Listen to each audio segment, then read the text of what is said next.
I will be forever the myth. You're the king of kings, There's always a pecking order. The little packers never mess with the big packers. So I'm a rooster, and he's a chicken, so to speak.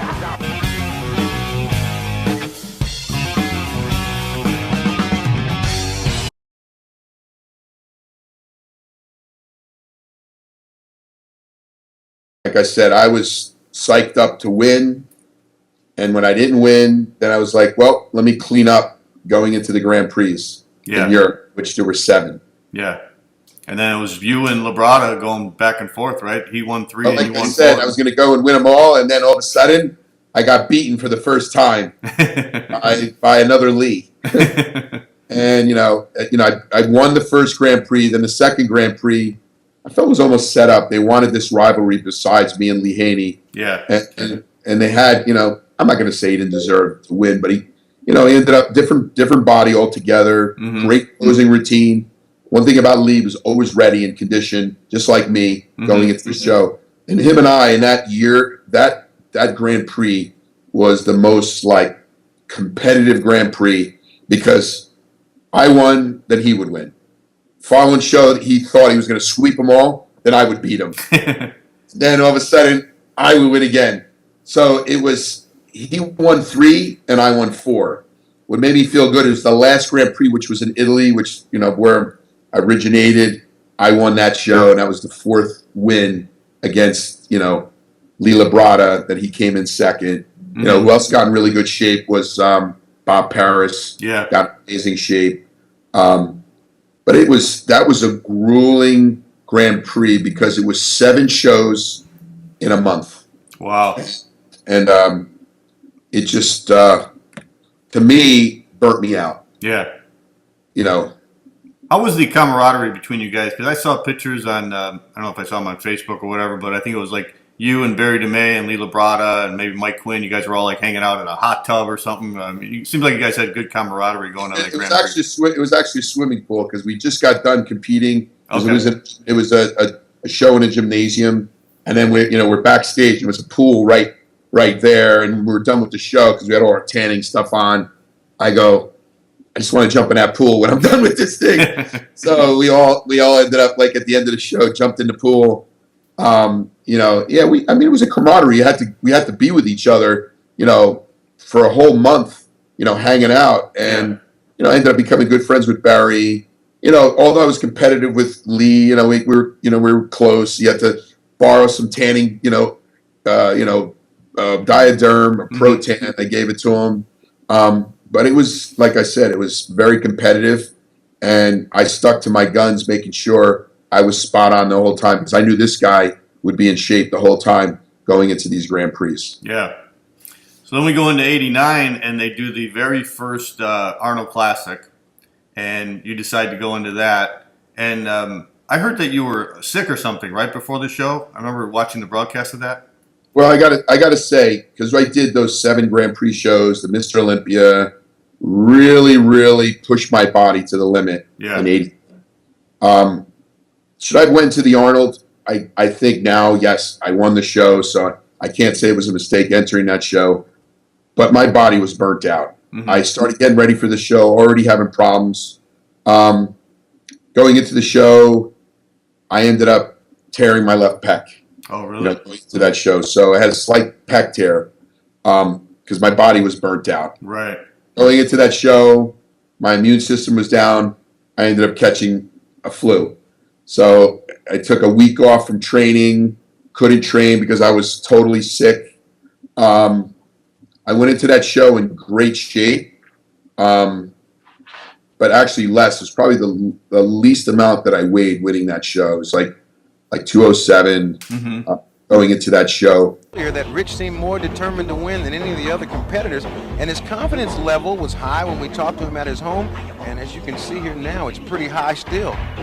It is very confident. He's a very confident fellow today, and I think the reason for it is because he came so many times second and third because he was always a little bit off. He was sometimes too heavy, other times he came in a little bit too slim and not big enough, but it seems that he knows that he's perfect today. He has the perfect balance, and he's right on the money today.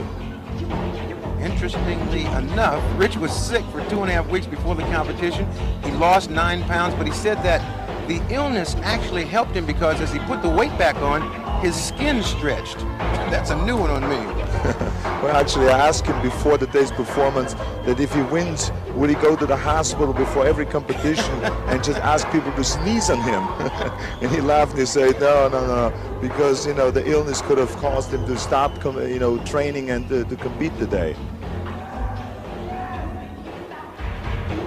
See the confidence, how he hits the poses, perfect timing with the posing, the way he moves around. He shows a good balance of power and also grace, which is very important. You see the way he makes a graceful move and then again a very powerful move.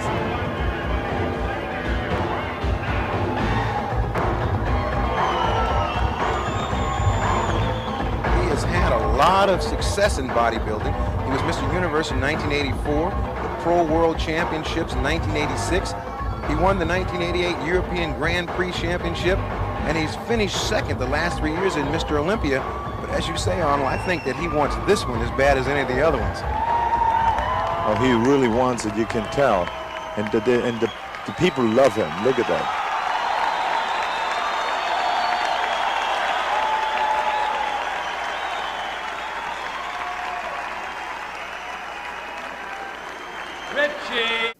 Won the show, was in great condition, came second to one of my bodybuilding idols, Robbie Robinson. Yeah.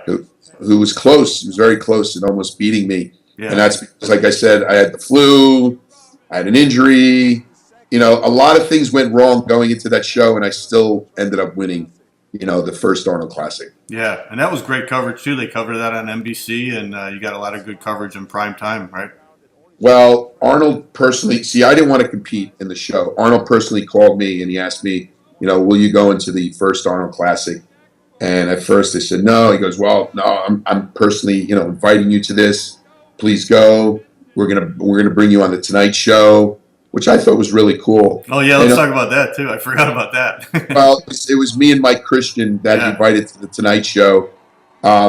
So he goes, there's going to be a lot of coverage, and you win this show, you will go down as history as the first Arnold Classic winner. They can never take that away from you. Just like Larry Scott, you're going to be the first Arnold Classic winner. And I thought about it. I said, you know what? Although I was burnt out totally, all I wanted to do was let my body rest. Went back into, grueling training and getting ready for that show.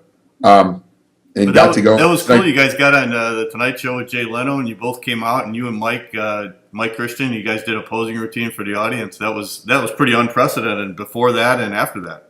Oh yeah, we went on stage, and Lee said, Arnold just said, basically says, make it light, don't try to be like so serious, and it was funny because I thought Mike was going in the show. He ended up not even going into the I was going to ask you about that. Yeah, he ended up dropping out. But so we both, I think it was about 4 or 5 weeks out. We went on. I had to fly directly from New Jersey to LA in one day and then fly back home because I said I'm in, contest mode. Yeah. I don't be like traveling. So he flew me back and forth. Got to go on the show. They asked me serious questions. They were asking me, so what do you do? How do you look like that? What do you eat? And back then, Jay Leno was endorsing Doritos. Right. So I go what do you eat? I said, Doritos. So it was a joke. That was great. So I remember seeing that. The Arnold Schwarzenegger Classic. Those guys didn't look like golfers I saw backstage. No, there's two of the top bodybuilders in the world. Mike Christian is, as you will see, is a phenomenal bodybuilder, and he has a good chance of winning the competition. Well, tell me about the event itself. Exactly the event itself it's a world championship event. It's called the Arnold Classic, and there will be 15 of the top bodybuilders from all over the world competing for the title. And Rich Gaspari is one of them that you also will see. And it's the $150,000 cash prizes. But is it a totally new title? Well, we have held in Columbus, Ohio, the world championship titles for the last 14 years, and this is the first year where we call it the Arnold Classic. Oh, okay. Yeah, and so it will be a major event, like the Super Bowl of bodybuilding, and Super Bowl of bodybuilding. Great event. And so what you have here today is you have two guys come out here, and let's go over and talk to them. Yes. Okay.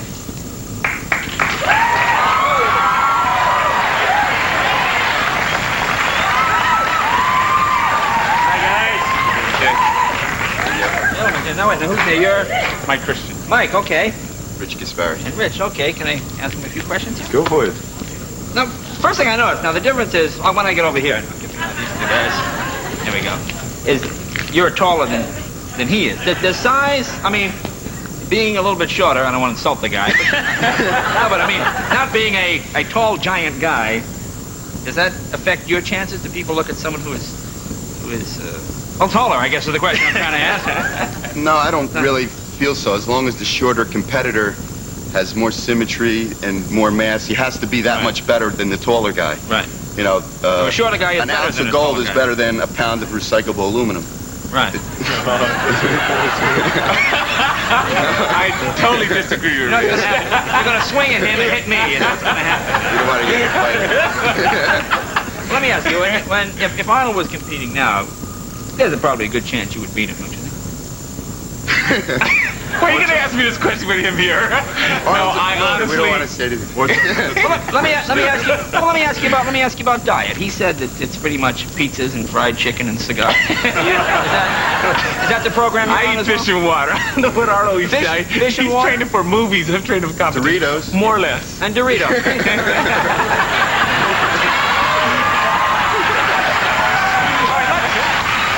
Are you going to do some poses for us? Yeah. Arnold, Terrific. why don't you explain exactly what's happening here? Okay, should we go back here? And I'll be right here. Okay. Well, first of all, they're going to do some of the compulsory poses that are required to do in the beginning of the competition. The first round is the compulsory poses that you will see right now. Okay. Go ahead.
These were the compulsory poses. Let me just do a few poses freestyle so you see what the second I see. round. And we're going to try this time without the suits, fellas, okay? Okay, do some freestyle poses. Okay. More or less Same music. a pose off. Yeah, exactly. A pose off. Yeah.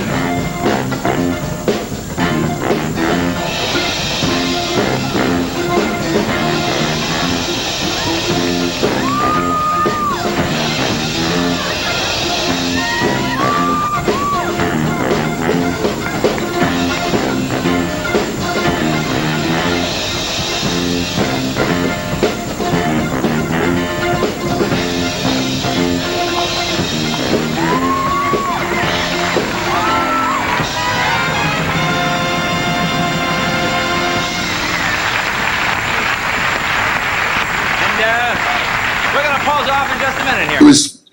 It was great to get on a Tonight Show and and the coverage that was on that show on TV. Arnold, on NBC, NBC Sports, it was really, really cool. Right. So in 1989, you didn't compete then, right, Mike? And you waited until 1990. Yes. I decided I wanted to get bigger. and guys do it today. They take time off. For me, that's the only way you can truly put size on, is to forget about dieting and just eat and train and focus. I think the competition is not really where it happens. It's where you show the end result of your hard work. Right. But if you take a good year off and just eat and train, and I think maybe 212. I got up to 212 in the off season, and I was able to get down there. Like I told you, when I hit the stage, I was never 200 pounds, but that year I packed some weight on. Yeah. Well, I was at the 1990 Ironman, the first one they ever had in Redondo Beach, and you were in amazing condition for that show because you took second to Shawn Ray, and both you guys were in top condition. Absolutely, yeah. That was an extremely positive experience. In the past, I've dieted like 3,000 calories, low-calorie diet. This time I went as high as 4,000 calories, and I did aerobics every day for 30 to 45 minutes in the morning prior to my first meal and after my last meal in the evenings.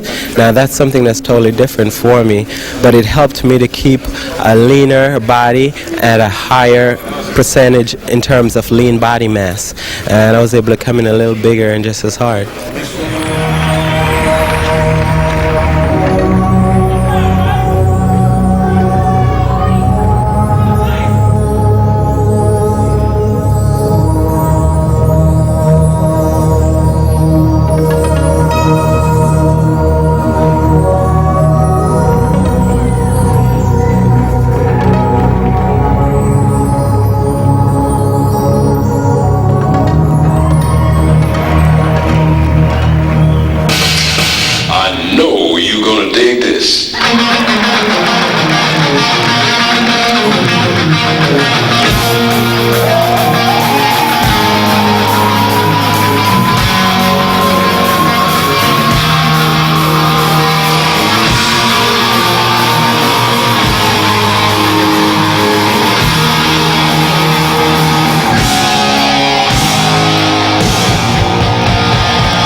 Yeah. That catapulted me going into the Arnold. I was like, I remember, and Shawn and I, we joke about it now. I'm glad that we have that camaraderie that we do, because I remember Shawn said to someone that guy Ashley is on my ass. Because, you know, we battled in the Ironman and he won that, and I was like, dude, let's see what happens at the Arnold. And, you know, but it was just great competition. Yeah.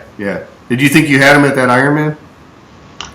You know, I'm one guy to say, if we were to look at physique, I think I get as hard, but Shawn had better symmetry than myself. I will not take that away from him. If I look at it from my perspective, I'd say symmetrically, he had me that day, because I was thick on the upper body, but as you know, my ups and downs with my knee, I would say, you know, my sweep would, I mean, it looked good, but I think he was a little better. Yeah. I mean, no problem, Bill. Yeah.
Contestant number 2, Vince Comerford. Contestant number 6, J.J. Marsh. Contestant number 7, Shawn Ray.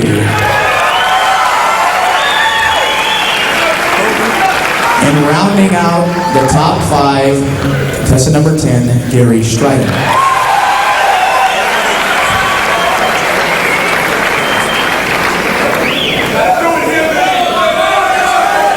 Wayne, do you wanna, let's bring Wayne DeMillia and let him put you through some poses.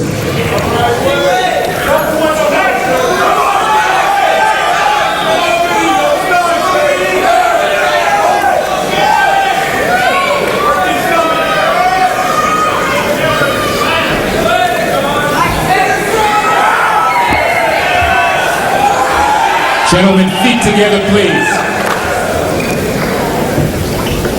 And the judges would like to see contestants number 1 and number 6 change places, please. 1 and 6, please change places.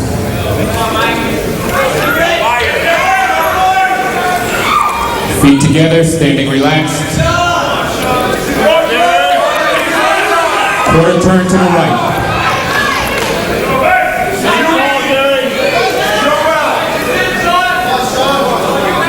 Quarter turn to the rear.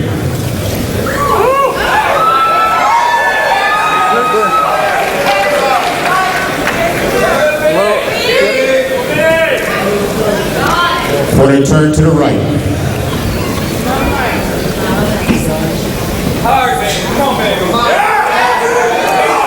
Quarter turn facing front.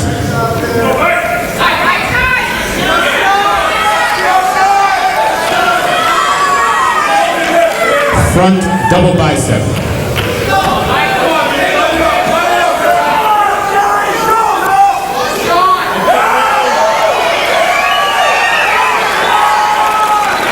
Leg spread.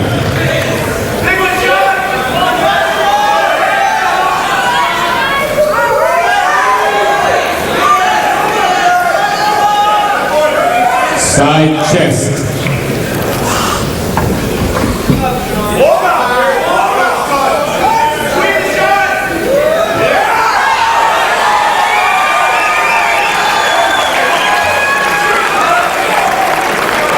Turn to the rear.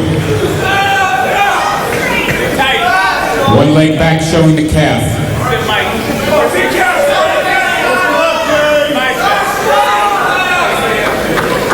Double bicep.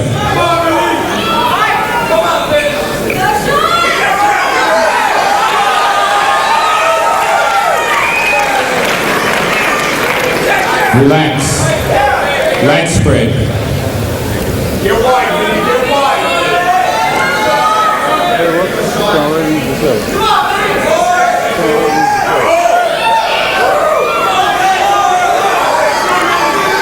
Relax. Side tricep.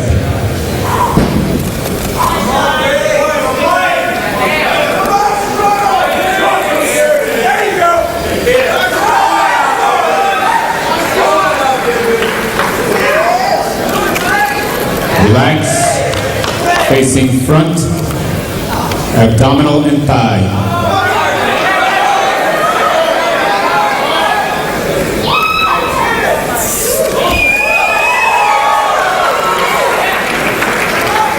Relax. And if the music man's ready, let's pose down. Let's do it.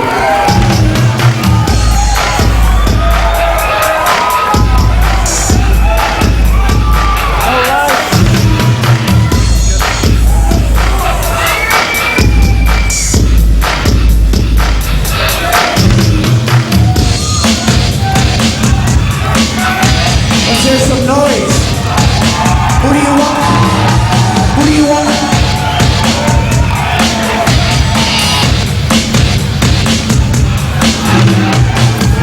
All week, not far for my money. So the weekend comes, I go live with the honey. Rolling down the street, I saw the joint shit was pumping. I licked my eyes, got into the ride, went to a club with jumping. Introduced myself, low, she said, you're a liar. I said, I got it going on, baby. took to the hotel. She said, you're the king. I said, be my queen, if you know what I mean. Let's do the wild thing.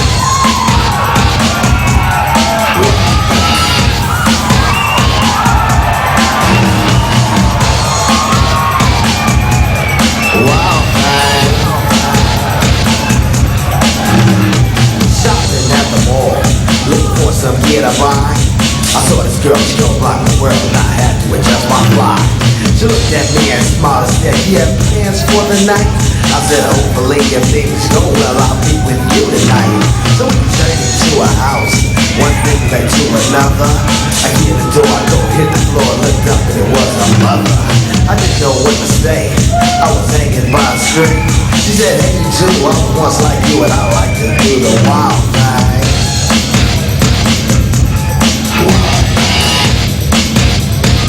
Love to do the wild thing.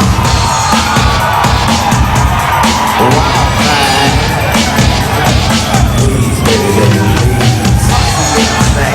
Hanging out is always high. And we're hitting the groove, leaving champagne. I went to just my type. So fresh, still frame my line. That shit was fine. This week young miss gon' give me a kiss and I knew that she was mine. Took her to the limousine. Still walked outside. I hit the chauffeur when it was over and I gave her my whole ride. Didn't get all my jack shit was like static clean. But that's what happens when bodies start slapping from doing a wild thing. Wild thing.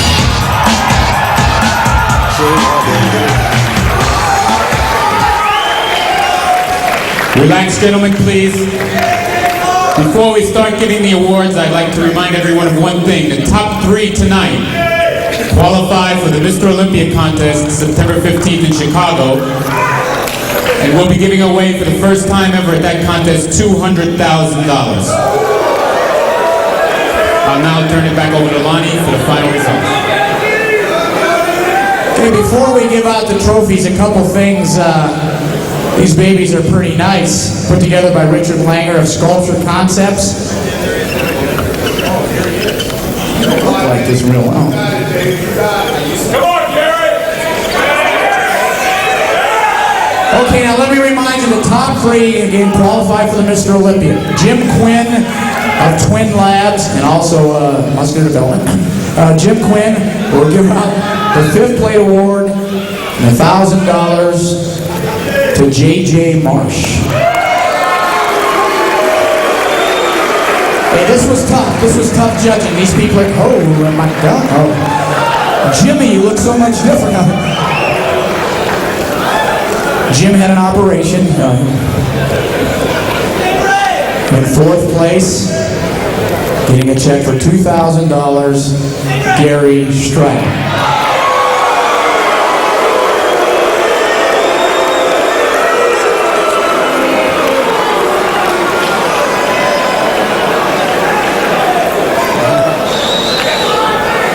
The top 3 qualify for the O. In 3rd place, winning $3,000. I bet you he's glad he found the venue, Vince Comerford.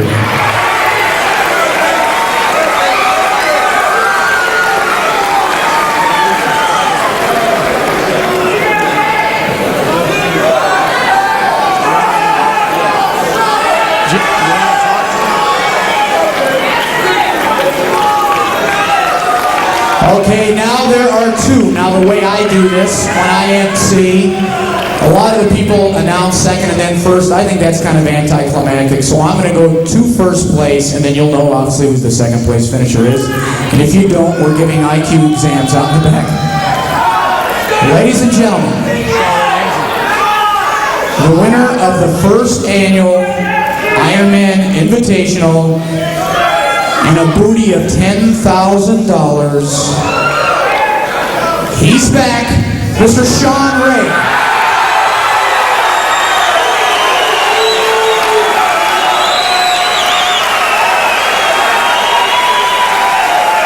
In 2nd place, Munkelus Michael Ashley.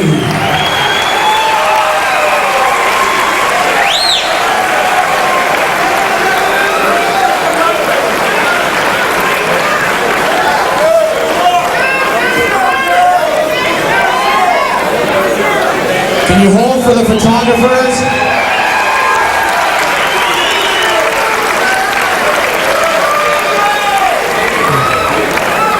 Let's hold for the photographers for a second.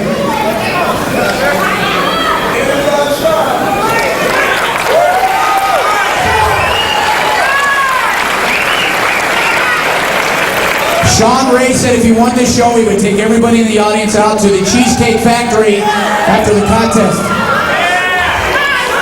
Want to hold for the photos?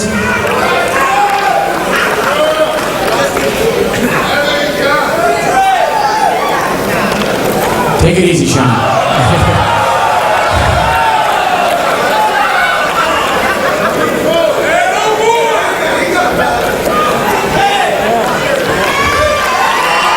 So now that 1990 Arnold, that was a groundbreaking show because that was the first one that did drug testing. Absolutely. And the IFBB did drug testing at some of the pro shows that year. So you got second to Shawn, but then he ended up failing the drug test. So tell us a little bit about that. When did you find out that you were eventually the winner? Now, I'm going to tell you this because the way I look at it, I didn't know what Shawn was going to do about the Arnold. I didn't know whether he was going to go. I didn't know anything. Like I tell you, I always sunk myself into my world, but I was determined to win that Arnold going in, period. And when I got there and, you know, I tightened up a bit getting in there. And when I saw the outcome, I was disappointed, but again, I respected it. And I went home, you know, it was $20-something thousand, and I was like, okay, that's my biggest prize money as a professional. And, you know, I got home and I got a phone call later on that Shawn failed the drug test. And I was a little disappointed in the sense that I was not acknowledged on stage because I felt they knew it, but they didn't want to report it because it was also being aired. They were airing it for television that year. Yeah. And so, yeah, the trophy was shipped to me, and you know, all the Arnolds that followed, everyone acknowledged the fact that Mike won it, but I would like to have been acknowledged on stage. So I'm not. I respect how things happen. It was a business decision as far as I looked at it. Yeah. But I knew that day that I'd already won the show. They just didn't want to do the disqualification then. And you know, I mean, Shawn came back the following year and won it, and you know, I'm happy for him because to me, steroids doesn't separate a hardworking athlete from another. We all work hard. It's just that some of us use a little bit different routes to get to that victory. Right. How was Arnold that year? Did he make a speech to you guys at that show? Was he really psyched about the drug testing? Yeah, I don't remember him being extremely psyched about it in any way. Okay. I mean, I remember him coming down and saying, you know, you guys look great. I remember him. They acknowledged me backstage, but really I wasn't like a hot ticket for winning that show, you know, before it actually happened. So, yes, I was acknowledged, and, you know, Arnold, he's always very supportive of bodybuilding, and so, yes, he made his appearance, and he did what he had to do, but definitely, I will say that it was one of those things wherein, you know, things just happened the way they did. Yeah. When you were in that show, Mike, did you feel like, you know, after years of, you know, you were always natural and you were always competing as a natural and saying you were natural when the other guys clearly weren't, did you feel that when you went into that Arnold that you were probably the real natural in that show? And the other guys were just, you know, trying to way to get in there? I'm going to tell you this, and all due respect to all the athletes and what they have done. Back when I competed, there was only one other natural guy that I knew of, and that was Paul Jean-Guillaume. Mm-hmm. You know, Paul and I, we put it out there at any point in time you want to test us. And Paul was also a very strong contender. I'm not going to say whether the other guys did or not. I'm just going to say there's only two people I knew that didn't. Yeah. That was Paul and I. Yeah, I'll just put it to you that way. Right. But it still had to feel good being at the very top of that show, right? Absolutely. Yeah. You know, I felt, you know, I remember one time I went to France and I did a seminar, and one individual, he got up and he says, Mike, you know, I respect what you have done, and I applaud you, but I don't believe you're natural. And I looked at him and I said exactly what I told you. I thank you very much for the compliment, sir, because obviously I did something that you guys don't think is possible. Right. So today when I see a lot of natural bodybuilders doing things that are just phenomenal, I'm happy and I applaud them because, we have a choice. I believe any athlete can do what they choose to, and they have a journey, and it's up to them how they want to do. Look at what you've done, winning the Olympia. Yeah. In the organization you did, and you did it naturally too. So my point is, we all have the option of making choices. I just chose to go up against those guys and make it a little bit more exciting. And, Right. Yeah. Yeah, which was unprecedented back then, as I said. Nobody was doing that. Right. All right, so now we go into the 1990 Arnold Classic, and you're coming back. This is your comeback, and you go into that. Now they did something different. This is your the first time they do drug testing, and they were going to drug test all the pro shows that year, the big pro shows like the Arnold and the Olympia, and I don't think they did the Night of the Champions. No. But you go into the Arnold Classic, and no, I'm sorry. Before that, you did the Ironman, the first pro Ironman. Yeah. Yeah, and I was there. So I was at that show. I was in California. I saw you win that show, and you posed to Luther Vandross, and you beat out Mike Ashley, and you were amazing at that show. Way better than you'd ever been. That was your up to that point your best ever, right?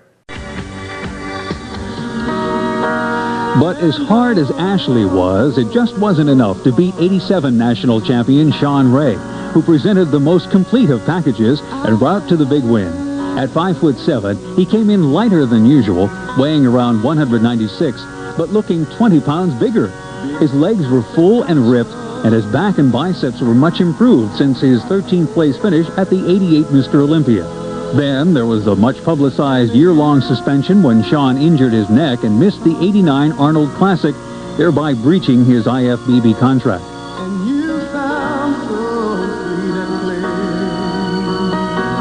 But all that is behind him now, and the 24-year-old, who perhaps has the best genetic potential in the sport today, claimed the trophy along with 10 grand in spending cash. Afterwards, Shawn told us how he channeled his energies into this win. And every time I watched a bodybuilding show, I got more motivated, and watching the pros do their thing as a spectator instead of a competitor really made me hungry to get back on stage. So all I did was went back to the basics. I basically stopped working as much while I was preparing for this contest, and I did the basics of eat, sleeping, and training, and focusing in on what I wanted to accomplish in bodybuilding, and that is to be a champion. And I think the real champions, they don't make comebacks, they just overcome setbacks, and that's what I'm trying to do here today. The first annual Ironman Pro Invitational, the start of a great tradition and the foothold of an exciting new year of bodybuilding.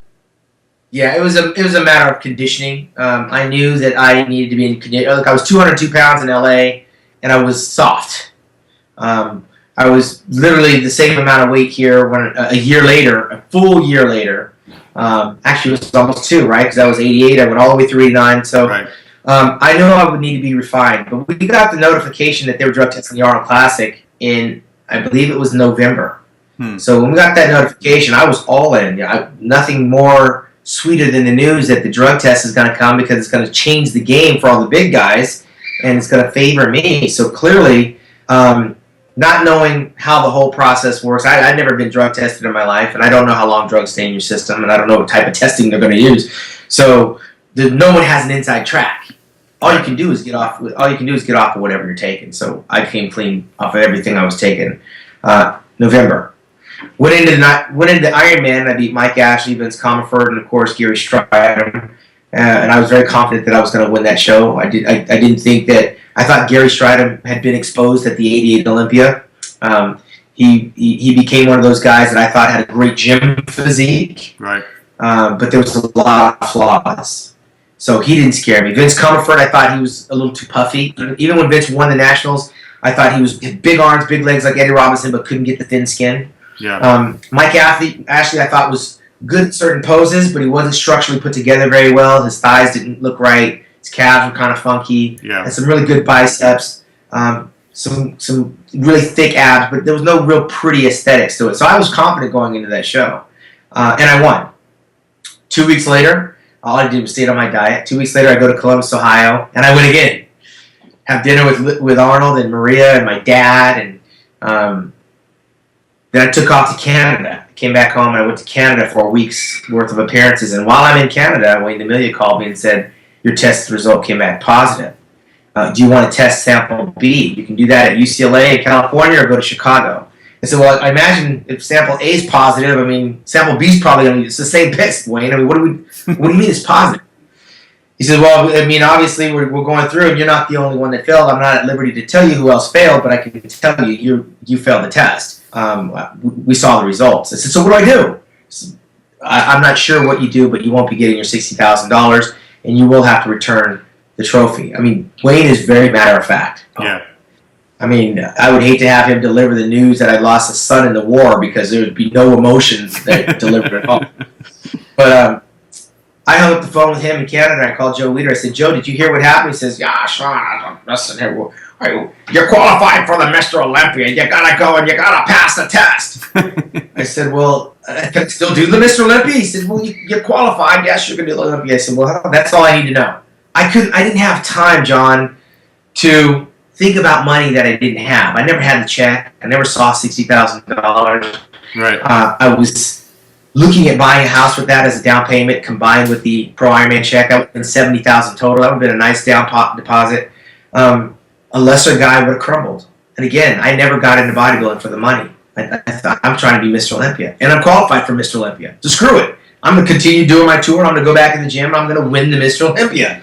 I didn't think in my wildest dreams that I would fail a test. And when I did, it's not like they had social media. I mean, it trickled out like months later. Like, right. You know, I had to go to find out what happened. And then by the time it got across the pond over in England and all the other countries, we were in the month of May. Well, in May, I was already training for the Olympia. This was old news to me. Right. My life didn't change. What changed was me having to give the trophy back because I had to take it off my mom's fireplace. I gave that to her.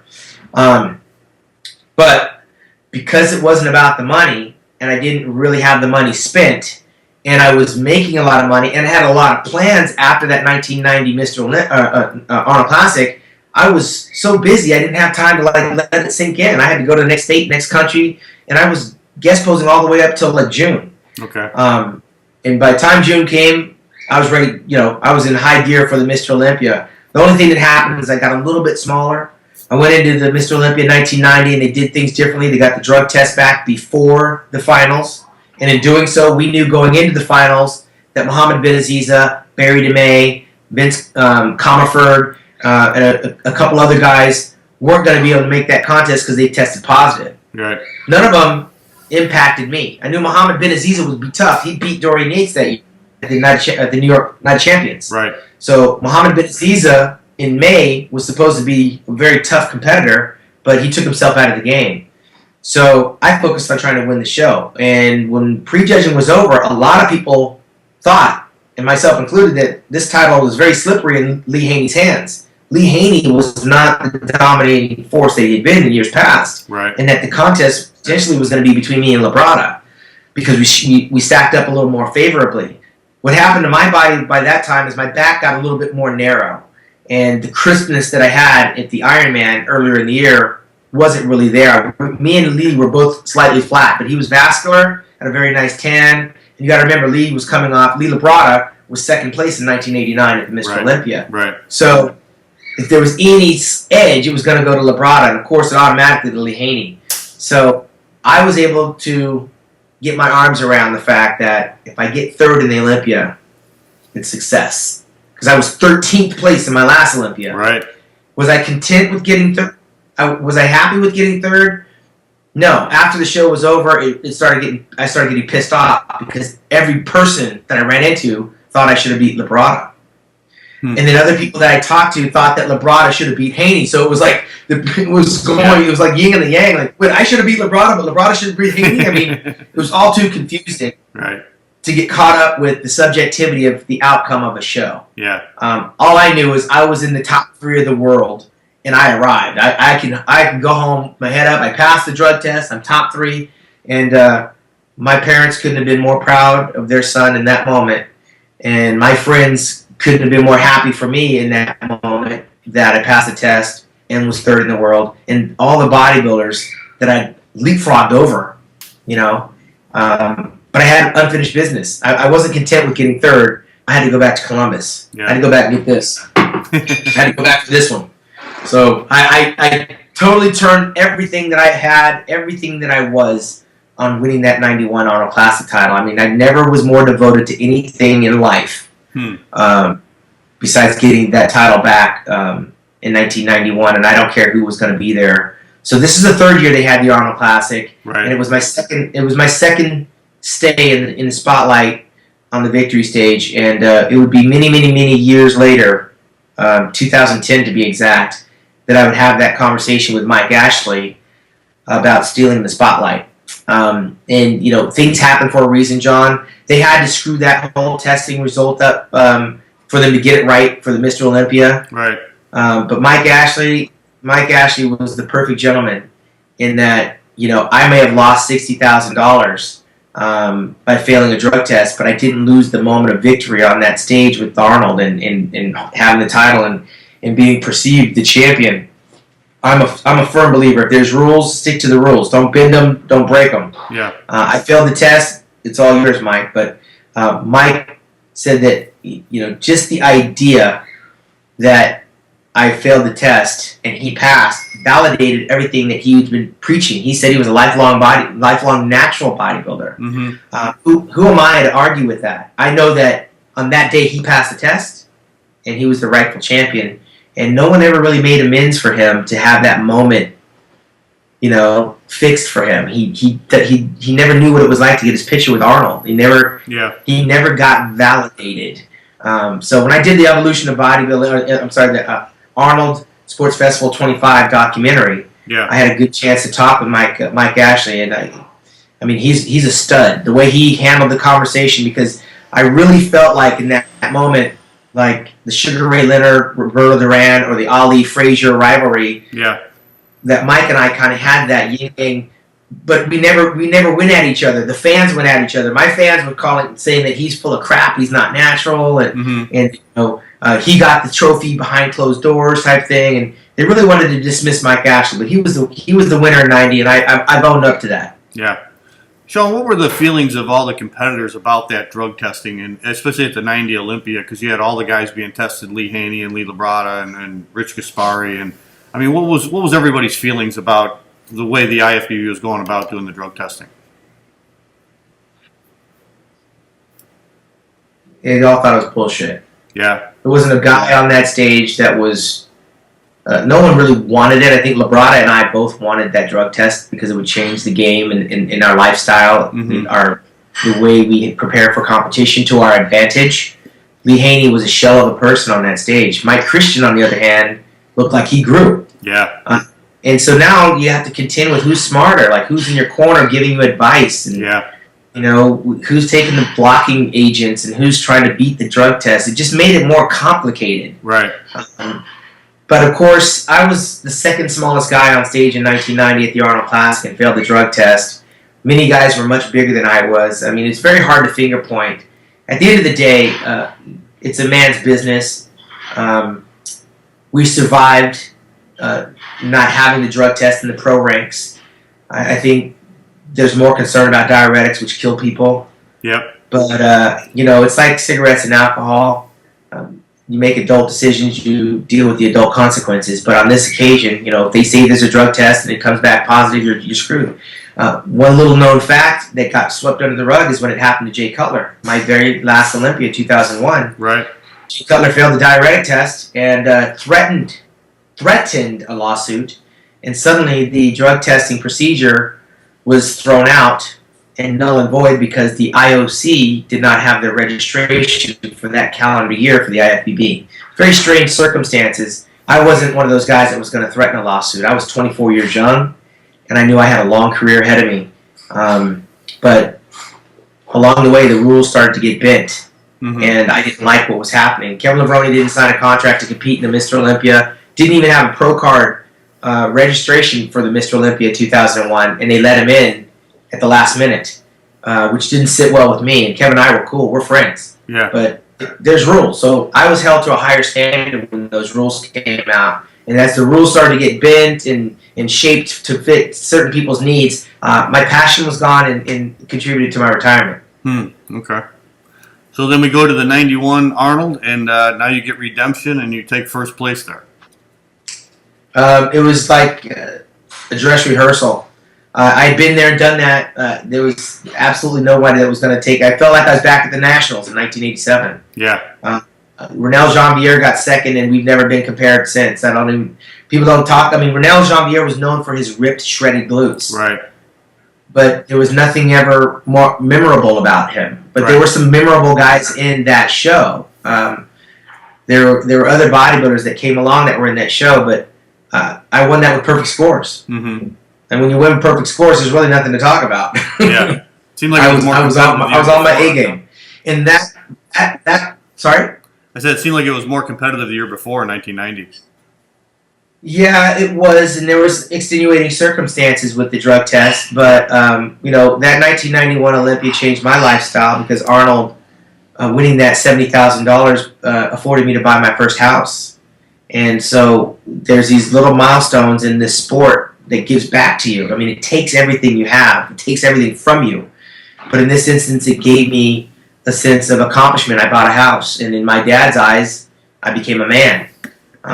It's a big thing. Buying a house and getting married are probably and having a baby are probably the big three, aren't they? Yeah. So for me, I came of age by buying my own house, and did it from the sweat of my brow. I didn't work for anybody. I built my body, and they rewarded my body, and that was able to put a roof over my head. And I think that's when my mom and my dad and everybody became believers that I made the right decision to leave football. Yeah. It wasn't millions of dollars, but I didn't need millions of dollars to do what I do. I needed to just keep the lights on and keep a roof over my head, and I'm very thankful to Arnold and for creating that show. And I've never missed an Arnold Classic since. I just came back from the one in Australia, 27 straight years. Wow. I've been working at or participating in the capacity of the Arnold Classic. Now I go as an MC. I MC the Amateur Arnold Classic in Australia, and here I MC the Brazilian Arnold Classic. And I've always gone back in terms of working with a sponsoring company or working for Muscular Development Magazine covering the show. So I've been a part of that growth where there was only 3,000 fans in year one in '89 when Rich Gaspari won it for $55,000, all the way up till our present champion Dexter Jackson. Yeah. Then in '92, you go to the Ironman, you win that, and then you go to the Arnold Classic, and you win the Arnold Classic in 1992. You were on a roll then.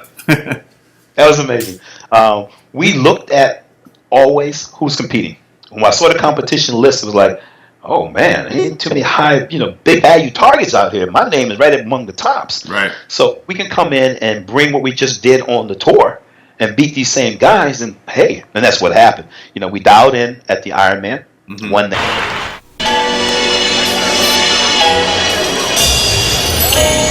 Thinking of you, that's all I seem to do.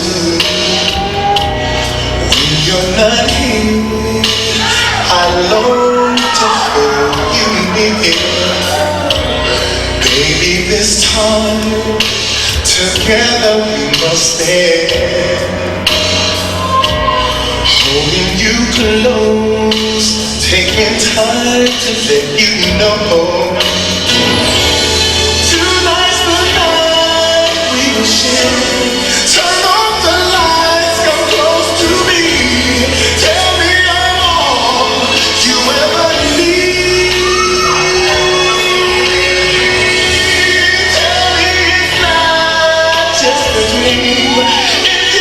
I have a great admiration for a lot of the older bodybuilders in the sport.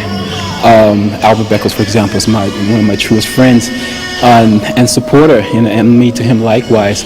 We've been able to, this generation of bodybuilders, and I don't even include myself actually in this generation. I'm 35, and these guys below me are 20s and 19s. But I think the standard that which has been set out by these younger guys coming in is keeping us middle-aged guys to do more. And that's where the difference is. These guys are meeting the challenge.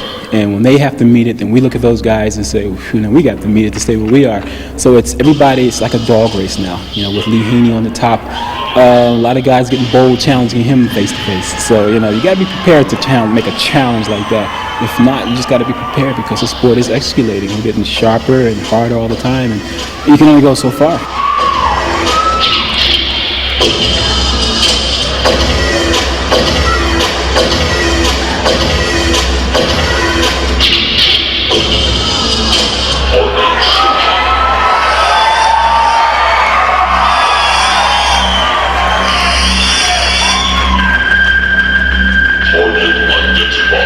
Shawn Ray.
Who will do for you? Vince or Robbie? Prevent the second place trophy is a guy that I've known. I've seen him come a long way. He came out, I think it was from Pennsylvania, and he started representing the Marina Pacifica Hotel. And all of a sudden I turned on Hunter one night, darn, I said, that looks like Joe Bucci. And that was Joe Bucci on Hunter. Matter of fact, Joe's training partner, some little guy, used to make some tackles for the Rams. I think Fred Dreyer. Is Fred out there? Here's Fred Dreyer. Big Fred. Boom, baby. Woo. Joe, take the second plate trophy to Robbie Robinson.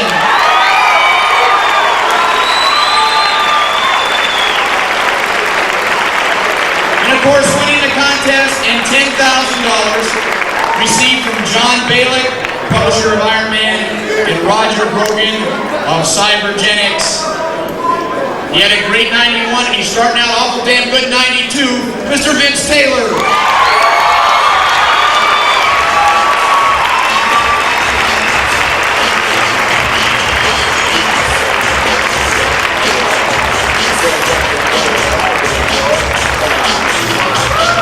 This is a hell of a group. You are a hell of an audience. You know, in the bodybuilding right now, and trying to become one of the best pros in the bodybuilding world, this is a difficult challenge. And I had a career starting off at the Nationals and then the United Champions and Olympia, third place in 1989. This year, fortunately, 1991, I was able to come in third place again with a string of European victories after the tour. So right now, I'm trying to establish myself as one of the primary pros in the world. You know, it's a gift to be able to compete with these guys, but to be one of the best of the guys is also an extra strive for me. So I'm shooting for to be not the best bodybuilder out here, but one of the best. Congratulations to our Ironman Invitational champion, Mr. Vince Taylor. In 3 short years, the Ironman Pro Invitational has established itself as one of the most highly contested professional shows in the world. And with continued athlete interest and audience support, this competition can only get bigger and better. Thank you for watching the 1992 Ironman Invitational video. We'll see you next year. And then, of course, the Arnolds was like, you know, is this a possibility? And then when we got there, man, it was I came in good shape. And then got their posing down. It was just a perfect night. God, it was a perfect night. Fabulous bodybuilders. Our leader entering round 3, Vince Taylor, whose final placement here last year was disappointing to himself and the fans as well. Third place goes to Vince Taylor. I kind of felt that I was in the running with the adrenaline flowing. You want to do well, you want to be there, but it just wasn't there. But that was last year. This is a new year. I'm ready. The crowd's ready. Wait till you see this routine tonight. Oh man, let me stop. We're ready. Big hand for our next contestant, Vince Taylor. I'm gonna turn it loud. Make sure the music's loud. He's very experienced in imposing. He knows that this is going to really grab the audience if you turn up the sound a little bit more.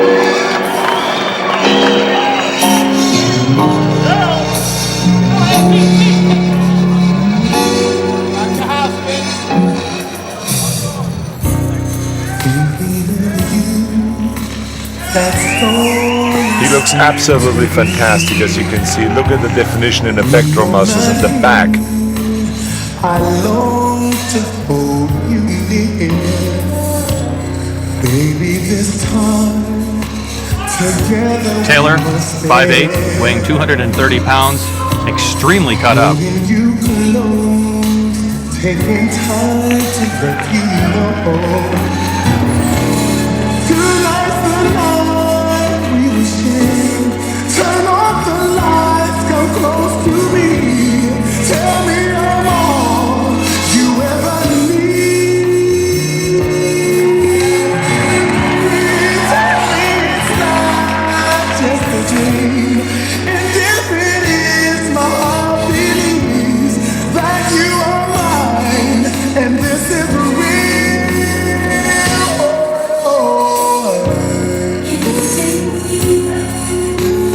Loving you all through the night. It will be alright.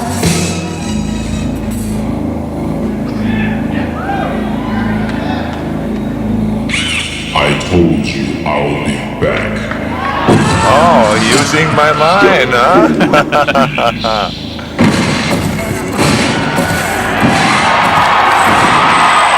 Now look at this, Arnold. He's really a great showman. Oh, it's fabulous, and the people love it. Look at this, playing this human machine.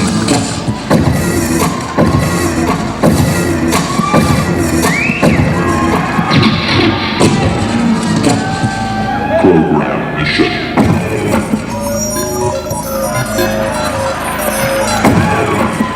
I rolled you in a Let me rock you here in Columbus. He knows he's in great shape. He knows that he has the audience now. The audience is with him totally. And he's really showing the definition of the thighs, abdominal illustration of the pectoral muscles and all that. And he's showing confidence.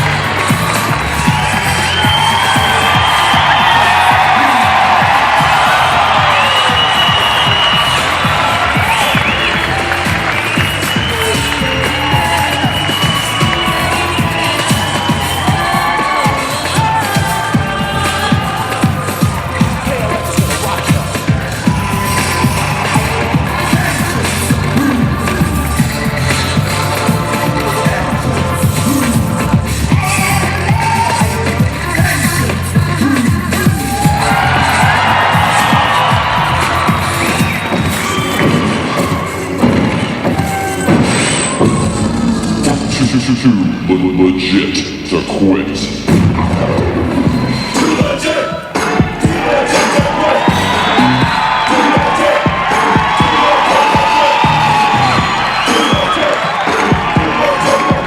Is he unbeatable, Arnold? I think it could very well be that he's unbeatable because he has found now the groove of how to pour the audience into his posing routine, how to make them part of him and really scream and show their appreciation and all that. He's playing with them right now.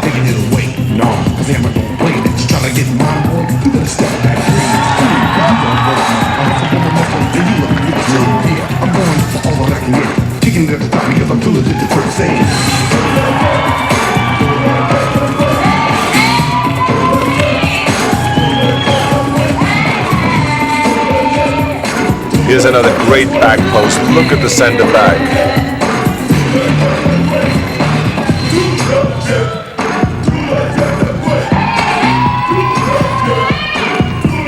Double bicep again to show his proportions of bicep, tricep.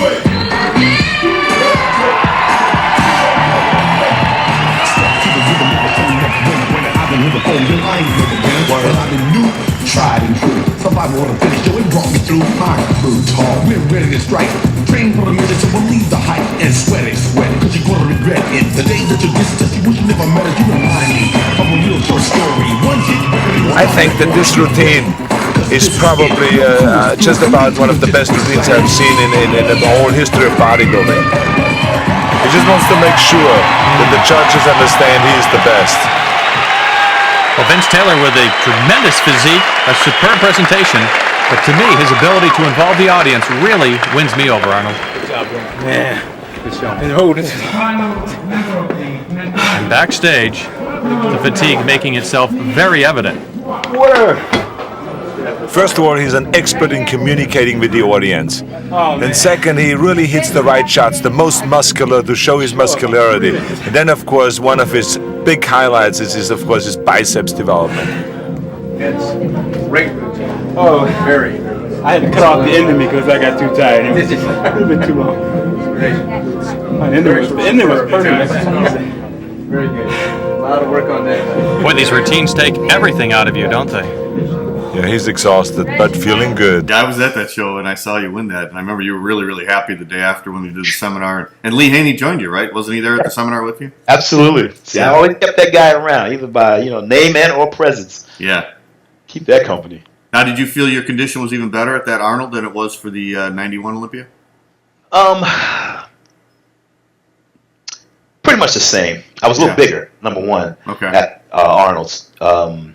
But I think the condition quality didn't stray too much. So I was kind of comfortable on the look because I always knew I can get better, but that's the thing of process and time. And for that moment and that time, I was good. I was going to be as good as I could get because I don't think you can ever duplicate any physique that you bring out prior.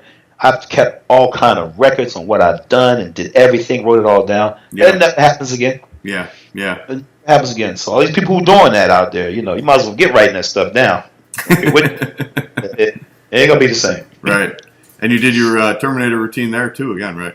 That was the beautiful part because I changed the song up. Yeah, I Believe I Can Fly. R. Kelly, man, it's always about keeping the audience slightly off balance. Yeah, And then you bring that Terminator out, and Arnold just went berserk. You know, I remember seeing a replay after stage on TV, and Arnold was commentating the whole show, and he said himself, "This has to be the greatest posing exhibition I've seen in my whole history of bodybuilding." Wow! When he said that, I got that on tape.